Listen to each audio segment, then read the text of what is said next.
at last to open the eyes, consent and see the stuff of which thou and the world are made. So according to him, you should know, open your eyes, don't close your eyes and start imagining all those kind of things. Stuff of which thou and the world are, what are they made of? You are born from inconscience. You are living at death's mercy. The stuff of which thou and the world are made. Inconscient, now he's elaborating on that. Inconscient, in the inconscient void, inexplicably, a moving world sprang forth. So out of it, this world has come forth.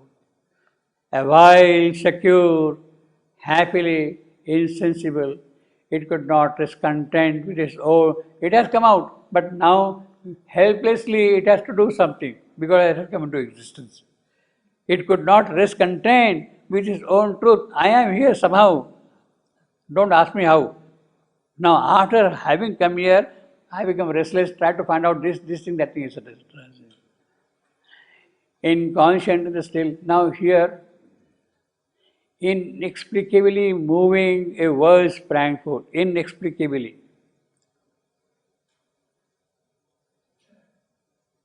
How it has happened from the inconscient void, don't ask me that. It is inexplicable. That the void can give rise to all that thing, it is inexplicable. Now, in a way,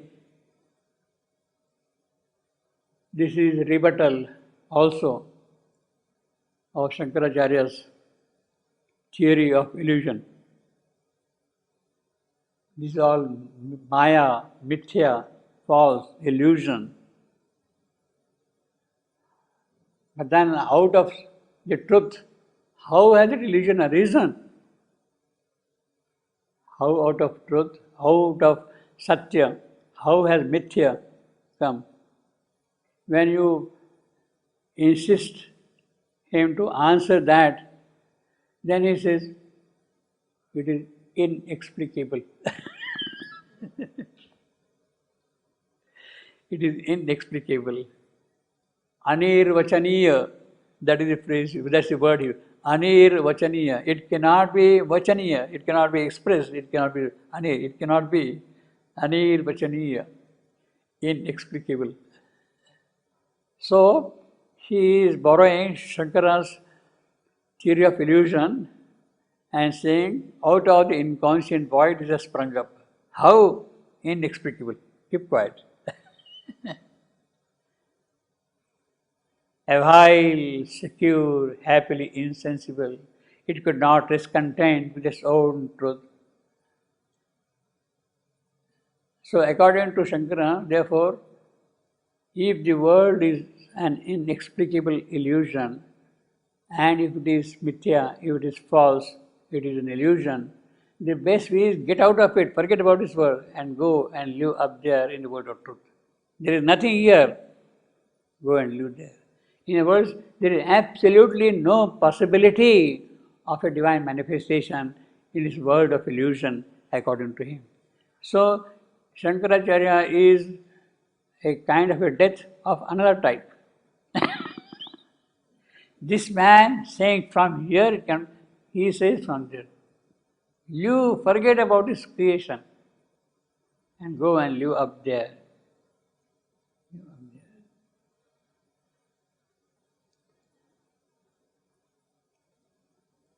So he's using, in other words, in a way, it's that for something on his nascent breast was born, something on his nascent breast was born. How? Don't ask me that. It was born. Condemned to see and know. Once it is born, it is helpless. It has to see and know and feel and love. It watched its acts, imagined a soul within, so it thinks that there is a soul within, you see. It growled for truth and dreamed of self and God. When all unconscious was, then all was well. So go back and become unconscious, sleep merrily there, and everything will be perfectly all right. Why the struggle, why you want divine life and all that, is a struggle. Forget about all that. When all unconscious was, then all was well. It's a very powerful denier of the materialist. The second chapter, this chapter of Life Divine. See? I, death, was king and kept my regal state, designing my unveiled, unerring plan, creating with a calm, insentient heart. In my sovereign power of unreality, obliging nothingness to take a form, infallibly, my blind, unthinking foes, making by chance a fixity like fez, by whim, the formulas of necessity, founded on the hollow ground of inane, the sure bizarrerie of nature's scheme. So, founded the hollow ground of inane, the sure bizarrerie of nature's scheme. By how? By whim, the formulas of necessity. By making it a chance a fixity. So, out of chance and fixity, he is again mixing up the Greek philosophy of chance and necessity.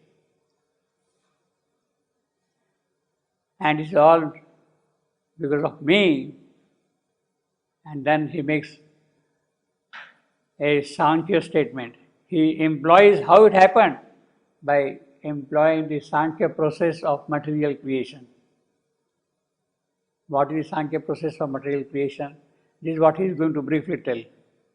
I curved vacant ether into space.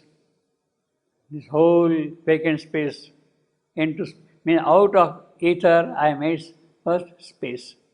A huge expanding and contracting breath hovered, huge expanding and contracting breath. See, well, let me now tell you in advance first. I curved vacant ether, that is Akash. That is the first element of the Sankhya. Contracting breath, that is Vayu, the second.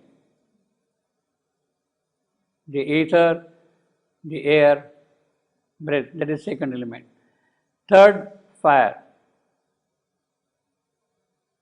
Tej, Agni. I struck out the supreme original spark and spread its sparks rant armies to the inane. Now this is a triple fire. First is I made sparks rant armies to the inane, manufactured stars, platoons of individual force. So this is the triple fire which were. And then, so you have got first Akash, then you have got Vayu, then you have got Agni or Tej, and then you have got Prithvi, earth. I formed earth's beauty out of atom and gas and built from chemic plasm the living man. So that is the material creation. So he has briefly told you the Sankhya way which he has employed to bring out this material creation. There is no water. Well, Mash is the platoons of the invisible dance. No, there is no plateau. That comes later on. Plasm and living man. Yeah. Yeah. I formed Earth's beauty out of atom and gas and built from chemic plasm. How can he think that it was him? Does he really think it was him? For every material creation, this is the process. Yeah, but how does he think that How does he do? He doesn't give the formula. So I have done it. He think he did it. He didn't do it. He says, I curved. No, but it's not true.